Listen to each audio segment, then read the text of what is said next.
There are unseen wars raging around every soul, battles not fought with swords or guns, but with objects, symbols, and secret exchanges. The realm of darkness understands something many of us ignore, that the physical world is only a reflection of a greater spiritual reality. Every item you touch, every object that carries your name, your scent, or your memory becomes more than just matter. It becomes a gate to your essence. Witches, sorcerers, and workers of iniquity understand these hidden gateways. They know that to control a person, you do not always need to touch their body. Sometimes all you need is a fragment of their life, a photograph, a piece of clothing, a lock of hair, or a written word. Through such things, they weave spiritual cords of manipulation and bondage. But what the forces of darkness exploit through ignorance, the enlightened reclaim through knowledge. Because when you understand the laws of the Spirit, when you discern how objects carry identity, you begin to guard not only what you own but who you are. In this message, we will unveil 7 objects witches often steal from people to curse them, not to glorify evil, but to expose it. For light has no fear of darkness, and truth always dismantles deception. The invisible trade of the spiritual world, the greatest deception of our time, is the belief that only what we see is real. But in truth, the physical world is merely a shadow of a deeper reality, a realm where transactions are made, not with money, but with essence. The invisible world is not silent. It is alive, active, and constantly exchanging power between light and darkness. Every human being is connected to this trade, whether they know it or not. Your possessions, your words, your emotions, they all carry spiritual weight. Nothing you touch is truly neutral. Witches and spiritual manipulators understand this law far better than most believers. They operate by principles that govern spiritual authority. They know that power can be transferred through contact, and that every physical object can become a spiritual instrument. What looks like a simple item, a ring, a comb, a piece of cloth, may hold the vibration of your soul. Once it is taken, the trade begins. Something of yours leaves your possession, and in exchange, something unseen enters your life. This is what I call the invisible trade of the spiritual world, a system of unseen exchanges, where energy, identity, and destiny are bartered without your awareness. It is a dangerous trade because it deals with access. Access is the currency of the spirit. Whoever holds access to your essence can influence your path. That is why witches are not always after your life directly. They are after the doors that lead to your life. They may never stand before you or speak your name aloud, but they work through tokens of contact, things that represent you. You see, to curse someone effectively, there must first be a point of identification. The spirit world does not move in generalities. It moves through specific connections. Every curse, every enchantment, and every spell requires an anchor, something that ties the spiritual intention to the physical person. And so, witches search for those anchors. When they take what belongs to you, they are not just stealing a thing, they are stealing your signature in the spirit. Your personal belongings become the handwriting of your identity. Just as your fingerprint is unique to your physical form, your spiritual fingerprint is embedded in the things you possess. That's why Scripture warns us to be vigilant, to guard what we own, to stay discerning in relationships and environments. Many have unknowingly participated in spiritual trades because of carelessness with their own essence. A person you thought was simply asking for a gift, a photo, or a lock of your hair might have been seeking a spiritual key. Once given, that item can become a gate of control. The invisible trade operates through principles, and principles do not care whether you believe in them or not.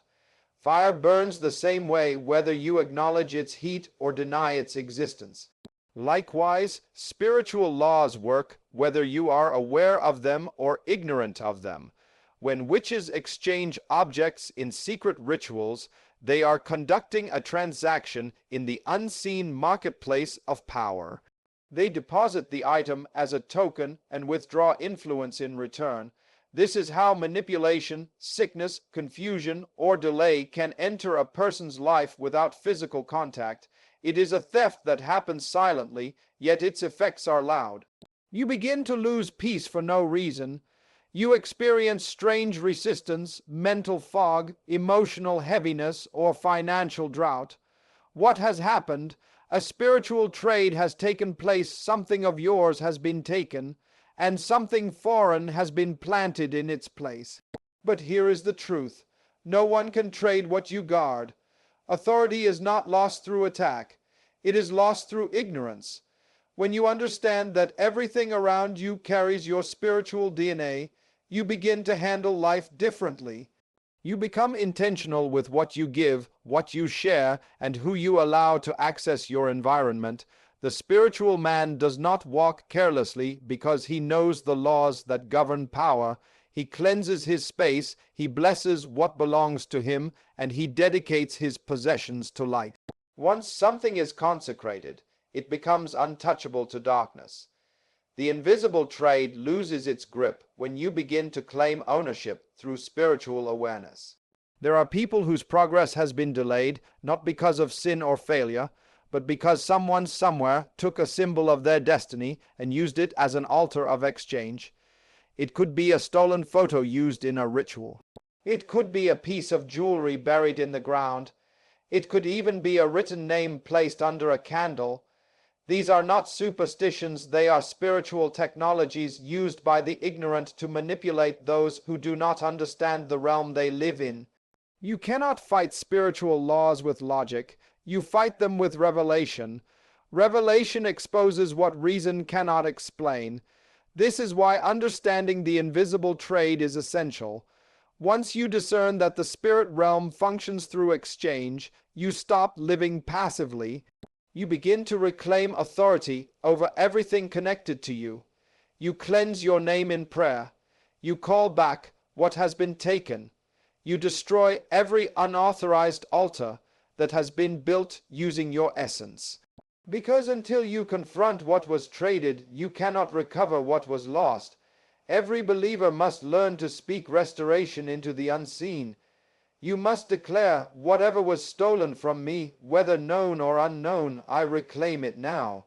Words are the currency of redemption, just as objects are the currency of bondage. The same system that allows evil to trade can also be used by light to restore. The invisible trade of the spiritual world is real, but so is your authority. Darkness operates through ignorance. Light operates through knowledge. The moment you open your eyes to this truth, you remove yourself from the economy of manipulation and step into the kingdom of dominion. The wise do not fear witches, they expose them. They do not hide from darkness, they shine. Because in the realm of the spirit, ignorance is captivity, but knowledge is freedom. The law of possession and connection, there is a spiritual law that governs both realms, the seen and the unseen, called the law of possession and connection. It is one of the most ancient principles that operates silently in the background of every human life. This law simply states, whatever has touched you carries you.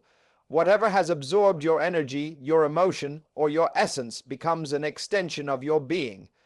Witches and manipulators understand this law far more than most believers do. They know that objects, when touched or owned, are not lifeless, they are memory carriers. They record energy, intention, and identity. This is why in the spiritual world, possession equals permission. When something belongs to you, it becomes a gateway of spiritual access both to your blessing and your bondage. When a witch seeks to curse a person, they rarely start by confronting that person face to face. They begin by seeking what belongs to them. They search for something that has been imprinted with their owner's presence, a strand of hair, a photograph, a piece of clothing, even a name written on paper. These are not random choices, they are spiritual keys. In the unseen world, everything that carries your essence acts as a bridge connecting your physical form to your spiritual identity. To hold such an object is to hold a part of you in the spirit. This is why the law of possession is so dangerous in the hands of the ignorant. You can give someone a piece of your life without realizing it. You can offer them spiritual access wrapped in kindness, not knowing they will use it as a weapon. You must understand there is no neutrality in the spirit. The object you possess is either under divine influence or dark influence. The same way a holy object can carry blessing, a consecrated garment, a cross, and anointed oil, an object can also become a channel of oppression if it has been corrupted through intention. The spiritual world reads ownership as authority. Whoever owns an object connected to you can legally influence the flow of energy between you and that item. It's like an open door, it allows transmission. This is why some people experience strange sickness, heaviness, or financial blockage after giving away certain personal things or allowing strangers to handle their possessions. What they gave away was not just an item, it was access. The power of connection is equally mysterious.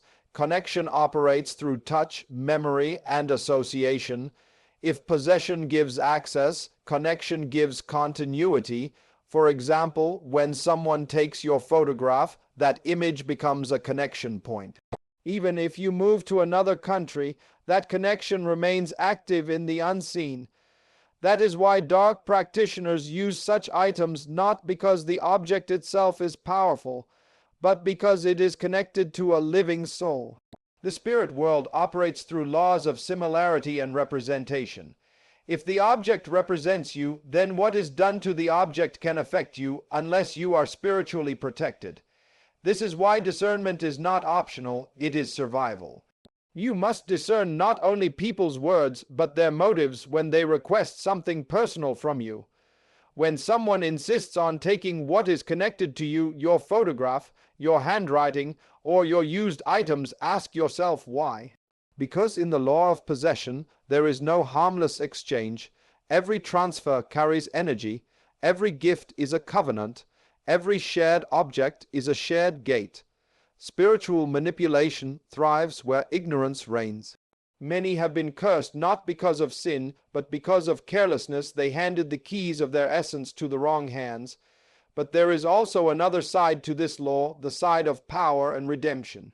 Just as possession can be misused to harm, it can also be used to protect and bless. When you anoint your belongings, you consecrate them. When you dedicate your possessions to the light, you create a shield of spiritual ownership around them.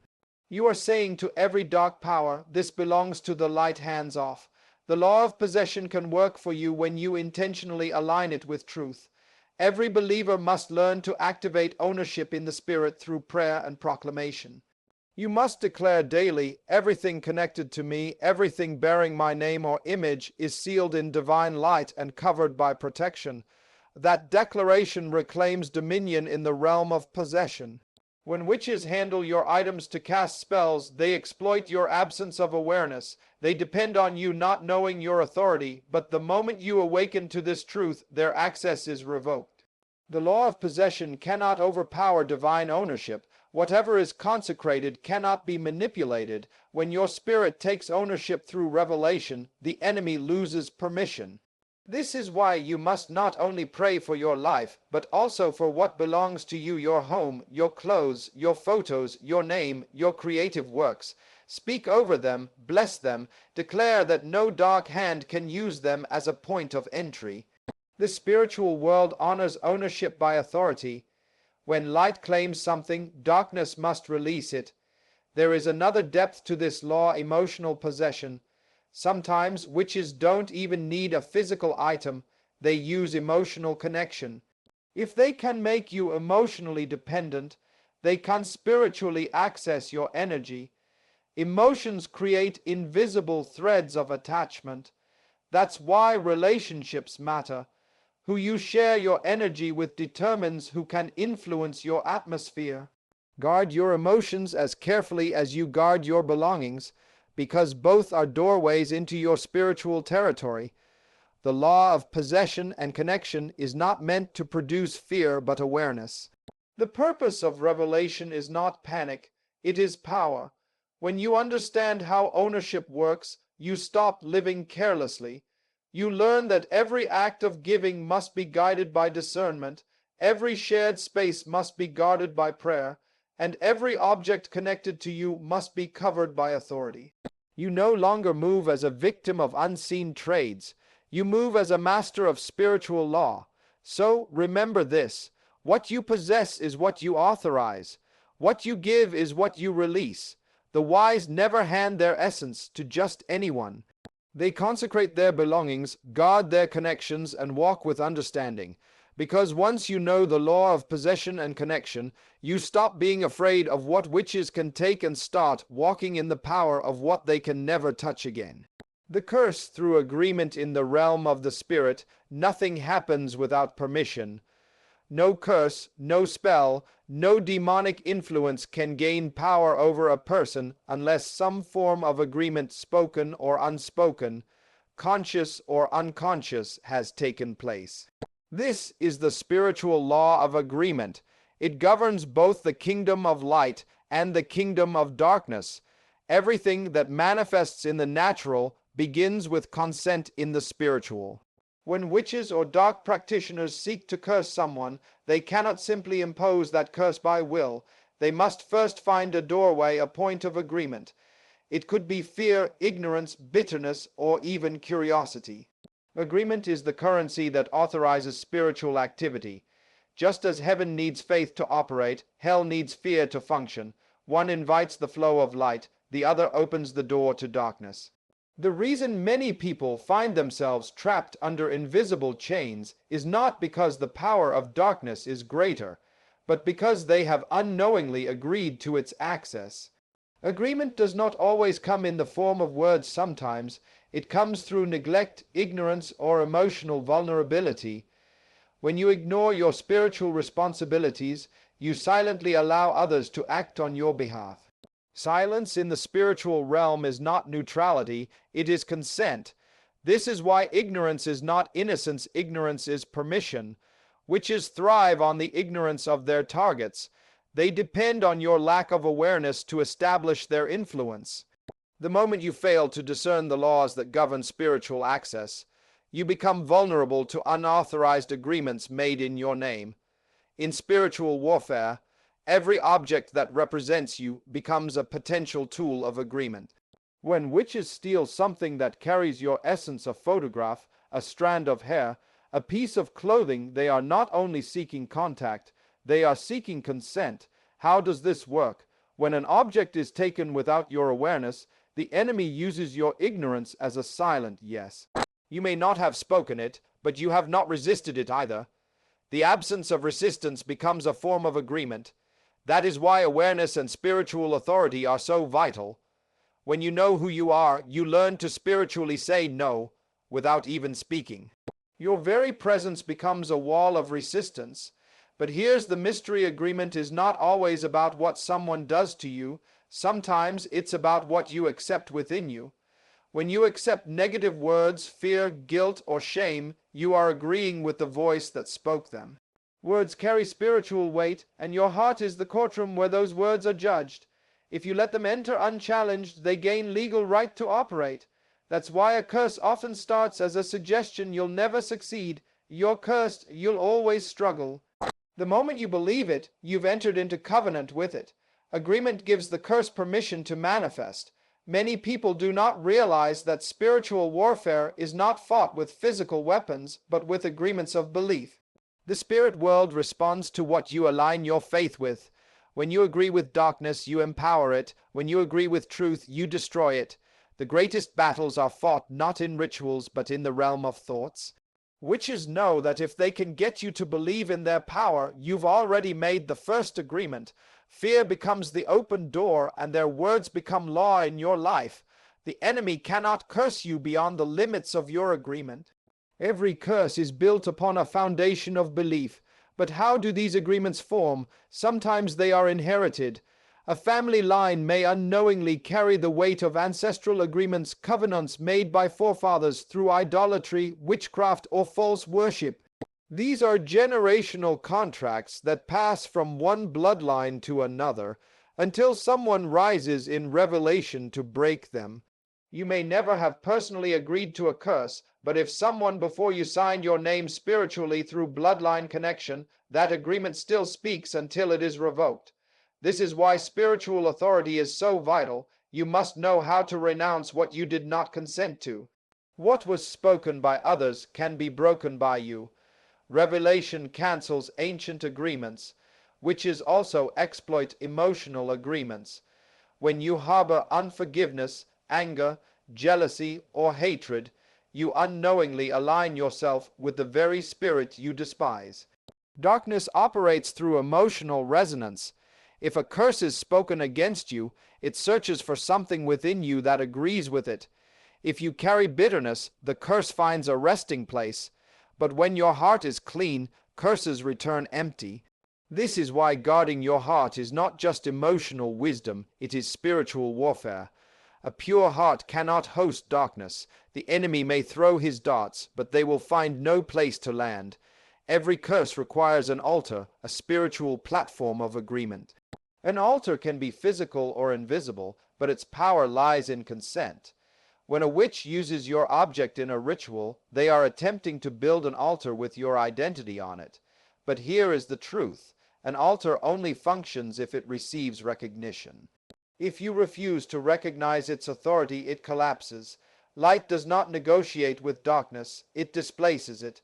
The moment you reclaim ownership of your essence, every unauthorized altar becomes void. Your spoken word is your legal weapon. When you declare, "No curse has permission to operate in my life," you are not just speaking, you are revoking agreements in the spirit. You are serving notice to every dark contract that your signature is no longer valid. You see, the spiritual realm is governed by laws, not emotions. Heaven and hell both operate through legal principles. That is why divine truth always triumphs over demonic deceit, because truth carries legal authority. Witches can manipulate symbols, objects, and emotions, but they cannot override divine law. Once you understand that no curse can function without agreement, you become unshakable. You stop living in fear of what people might do, and you start living in awareness of what they cannot do without your consent. Breaking the curse begins with breaking the agreement. To do this, you must identify the point of contact, what you believed, what you accepted, what you allowed. Once you recognize it, you must verbally revoke it. Speak with authority. "I withdraw every agreement made in ignorance, in fear, in pain, or in my bloodline. I cancel every covenant that does not align with light." Your voice carries spiritual jurisdiction. The moment you speak, the contract begins to dissolve. Curses thrive in silence but die in declaration. When you learn to walk in this truth, fear loses its hold. Witches may attempt to steal your belongings, speak incantations, or invoke dark forces, but without your agreement they are powerless. Their rituals become empty echoes in the air. The light within you becomes your defense. Every time you choose truth over fear, love over bitterness, peace over anxiety, you break another chain of agreement. Spiritual freedom is not achieved through running from darkness, but by standing in the authority of light. So remember this, you are not cursed because someone spoke evil against you. You are cursed only if you agree with it. The moment you refuse to accept what the enemy declares, you reclaim dominion. Agreement determines alignment, and alignment determines outcome. If you align with fear, you fall under its shadow. If you align with faith, you rise in its power. The law of agreement is not your enemy, it is your safeguard. It ensures that nothing enters your life without your consent. The enemy cannot break that law. He can only deceive you into signing it unknowingly. Therefore, awaken to awareness. Examine your thoughts, your emotions, your speech. Ask yourself, who am I agreeing with today? Because every thought is a contract, every belief is a covenant, and every word is a seal. Speak life, speak light. Speak ownership over your destiny, for the greatest protection against curses is not fear, it is revelation. And once revelation comes, agreement is broken, power is restored, and you step into the dominion that was yours all along. The power of cleansing and dominion. There comes a point in every believer's journey when you must understand that awareness alone is not enough. You must move from revelation to authority. The spiritual world does not respond to pity or fear. It responds to power. And that power is unlocked through cleansing and dominion. Cleansing is the process of removing what does not belong to you. while dominion is the act of enforcing what does. One breaks contamination, the other establishes control. Witches and dark practitioners depend on pollution, on hidden residue that remains within or around you, but cleansing exposes their work and dominion destroys their access. When you understand this, you stop living as a victim of unseen attacks and begin walking as an enforcer of spiritual law. Cleansing is not merely a ritual, it is an alignment. It is the conscious act of returning everything in your life back to its original order, to its divine source. You cannot hold dominion over what you have not purified. Many people attempt to fight darkness while still holding onto emotional or spiritual impurities. You cannot cast out what you still host. That is why cleansing always comes before conquest. Before light can reign, darkness must be expelled. The power of cleansing is not in water, oil, or smoke. Those are merely symbols. The true power lies in authority and intention. When you cleanse, you are declaring to the unseen world, everything that is not aligned with divine order must go. Cleansing is eviction for darkness. It is reclaiming your space, your essence, and your peace. You see, witches work through residue.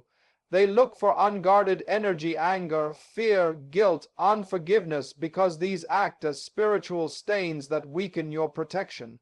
Darkness cannot cling to purity, it survives on pollution. That's why after breaking a curse or renouncing an agreement, cleansing becomes vital. You are not just removing what was attached to you, you are sealing your atmosphere from future invasion. When you cleanse, you reset the frequency of your soul, you realign your environment to light. You become untouchable, not because darkness disappears, but because it can no longer find a place to land. Dominion, on the other hand, is your legal right as a spiritual being to rule over everything connected to you. Dominion is not arrogance, it is responsibility. It means you recognize that nothing in your life, no object, no thought, no emotion has the right to operate outside your authority. The moment you were given consciousness, you were given control. Dominion is the highest form of spiritual maturity. It means that when you sense disturbance in your home, in your body, or in your mind, you don't panic, you command. You do not beg light to come, you release it. You do not cry for freedom, you enforce it. Dominion is the posture of a king who knows that every realm must respond to his decree. When witches steal from you or attempt to curse you, they are testing your dominion. They are not after your possessions alone, they are after your confidence, because when you doubt your authority, you surrender it. Dominion thrives where identity is secure. That is why the first step in exercising dominion is remembering who you are: a carrier of light, a vessel of divine order, and an ambassador of authority in the seen and unseen realms. Once you believe that truth, darkness can only imitate power, but it cannot possess it. Cleansing and dominion work hand in hand. Cleansing removes defilement, dominion prevents reinfection. Imagine a kingdom that has been invaded by an enemy army. Cleansing drives the enemy out, but dominion rebuilds the walls so they can never return. Without dominion, cleansing is temporary. Without cleansing, dominion is unstable. That is why spiritual protection is not a one-time event but a lifestyle. Every day you must cleanse your mind through truth, your emotions through forgiveness, and your atmosphere through gratitude. And every day you must walk in dominion by speaking life, setting boundaries, and commanding peace. You cannot always control what others do to you, but you can control what remains within you. Witches may steal, but they cannot possess what has been cleansed and claimed. They may curse, but they cannot curse what has been consecrated. This is why cleansing must be both internal and external. Internally, it means forgiving, releasing, and letting go of bitterness, because every unhealed wound is a doorway. Externally, it means dedicating your possessions, your space, and your name to divine authority. Every object connected to you must be reclaimed through blessing. The simple act of saying, "This belongs to light, no darkness may use it," is a declaration of dominion. Words are the instruments of cleansing and the tools of command. When you walk in dominion, you stop fearing what witches can take. You realize that even if they steal something physical, They cannot access your essence without your permission. Dominion means that everything concerning you is sealed under higher law. It means that even when darkness plots, the light within you already has the verdict. The one who walks in dominion lives from victory, not towards it. You don't chase peace, you carry it. You don't beg for protection, you embody it. The most powerful weapon of cleansing and dominion is your spoken word. When you declare, I cleanse my life, my home, and my spirit from all unclean attachments, you are rewriting the atmosphere around you. When you proclaim, I take dominion over every force attempting to influence my life, you are issuing a legal decree in the spiritual court. The unseen realm responds to decrees, not emotions. Witches may whisper, but kings decree and decrees stand. Understand this truth: no curse can survive where dominion is active. The moment you stand in authority, darkness begins to withdraw. The forces that once pursued you begin to fear you, because in the spirit, authority is recognized, not explained. The power of cleansing purifies your gate. The power of dominion guards it. Together, they form an impenetrable fortress. You become a walking sanctuary, untouchable, unmovable, unshaken. So cleanse daily. Speak light over your thoughts. Release what weighs you down. Command alignment in your environment. Bless your possessions, and above all, stand firm in dominion, for cleansing keeps you pure, but dominion keeps you powerful. And when purity and power unite, no witch, no curse, and no shadow can ever touch you again. Reclaiming what was stolen, every act of spiritual warfare leads to one final revelation: the understanding that what was stolen can be restored. Darkness does not have the power to create. It can only steal, distort, and corrupt. But light, by its very nature, has the power to restore, rebuild, and resurrect. The story of every stolen destiny, every stolen peace, and every stolen blessing is not meant to end in loss. It is meant to end in recovery. Reclaiming what was stolen is not just about taking back objects or opportunities. It is about taking back your spiritual identity, your voice, your authority, and your divine inheritance. When witches steal from you, whether through manipulation, deception, or hidden spiritual exchanges, they are not after your possessions alone, they are after your potential. They want to silence the voice that carries power, because the one who knows how to speak in authority cannot be bound. The first step to reclaiming what was stolen is revelation. You cannot recover what you do not recognize. Many people live unaware that something precious has been taken from them: their joy, their confidence, their clarity, their purpose. They assume that life simply changed or circumstances shifted, but in truth, a spiritual exchange occurred. Revelation shines light on what was hidden. When you pray for discernment, you are asking the light to reveal what darkness has taken. The moment you see it, restoration begins. Revelation exposes theft and reclaims territory.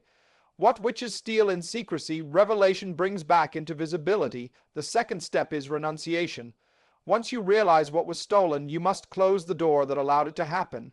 That means breaking every connection, every emotional or spiritual tie that gave darkness permission to access your essence. You do this not by fear, but by authority. Renunciation is the declaration of separation, saying with conviction, I no longer belong to that which has taken from me. When you renounce, you disconnect the spiritual wires that keep you bound to what was lost. You cut the cords that link your energy to the place of theft. Until you renounce, the exchange remains active. But when you renounce, you deactivate the transaction. You are saying to the unseen world, this trade is illegal, I cancel it. After renunciation comes reclamation. This is where authority must speak. The same way witches use words to bind, you must use words to release.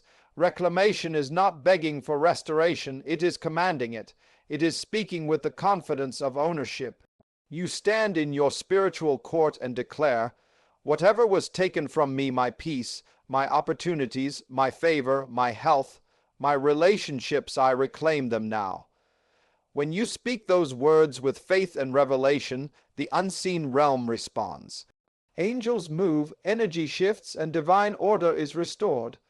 Words are spiritual keys that unlock what was once locked away, but you must also understand that reclaiming does not always mean returning things exactly as they were.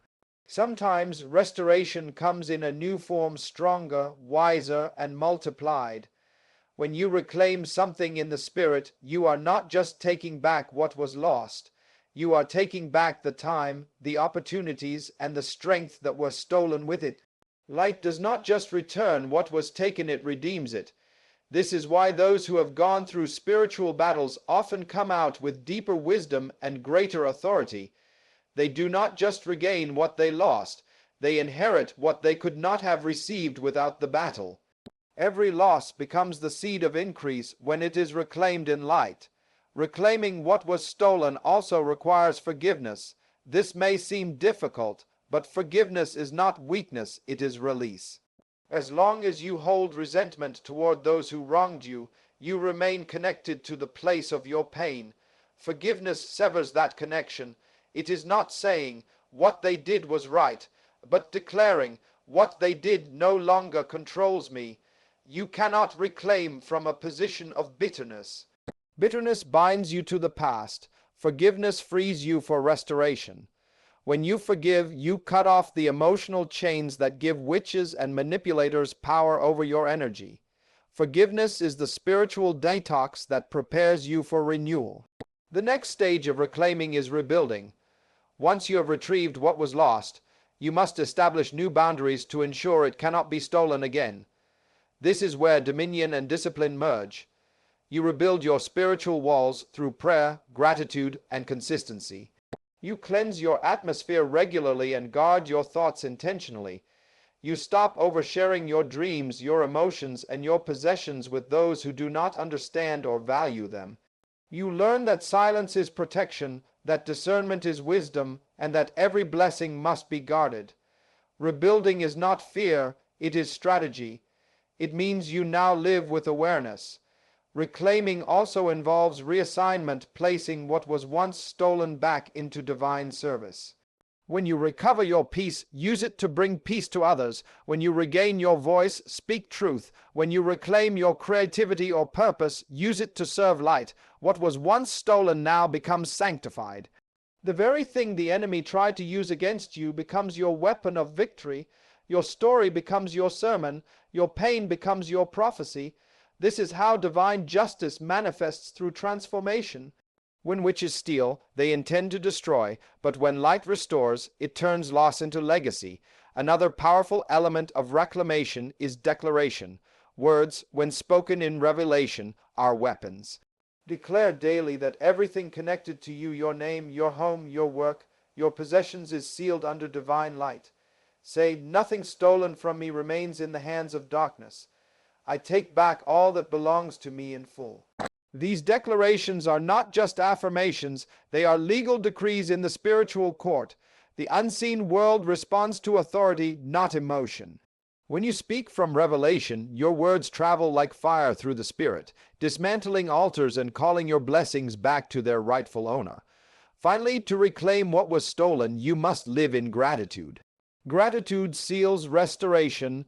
It tells the universe, "I have received, I recognize, and I rejoice."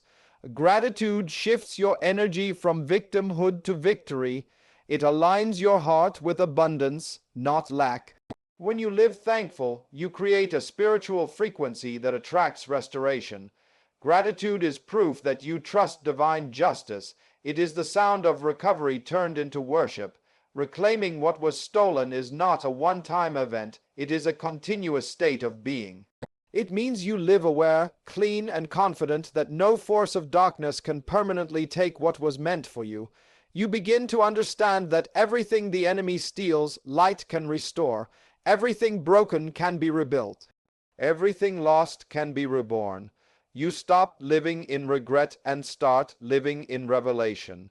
You no longer mourn what was taken, you celebrate what is returning multiplied. Because in the end, the greatest act of revenge against darkness is restoration. Every time you rise, every time you rebuild, every time you reclaim, you declare that light always wins. The witches may steal your possessions, but they cannot steal your purpose.